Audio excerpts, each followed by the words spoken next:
तर काय म्हणता पोट्ट्यो, तुम्हाला वाटत असं ना गाडी घेऊन आज कुठं चालला रे भावा? तर आज चाललो आपण आपल्या ट्युशनले जाता येताच भाऊ आपल्या रस्त्यानं आहे आपलं कॉलेज, जगदंबा ज्युनियर कॉलेज. एकच नंबर आहे भाऊ आपलं कॉलेज. आपलं कॉलेज भाऊ आपल्या गावाहून 3 किलोमीटर आहे. मग पोचलो भाऊ चांदुरात. पहा आमचं चांदूर. येता येताच भाऊ माहोल दाखवून देते आपलं चांदूर. लय खतरनाक आहे आपलं चांदूर. मग आलो भाऊ आपण आपल्या ट्युशन पाशी आल्याबरोबरच आपल्याला एक काम आठवलं. आपल्याला ना लागत होती आपल्या ध्रुवसाठी मोटर, त्यासाठी जायला लागत होतं आपल्याला ओम इलेक्ट्रॉनिक्स मध्ये.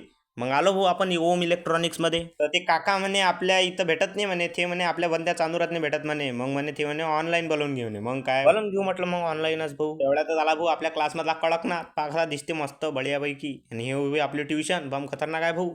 आणि हे आपली गँग पहा, आम्ही एका बेंचवर किती जण बसतो. सुटली भाऊ मग आमची ट्युशन. निघालो मग घरी झाले. घरी जाता जाता पांडू म्हणे आपल्याला झाला की म्हणे पहिले डेपोत आलो. मी म्हटलं कायले रे भाऊ, कायले झाला की डेपोत. मग डेपोतून आलो भाऊ आपण मार्केटात, कारण की मार्केटातून पांडूले घ्या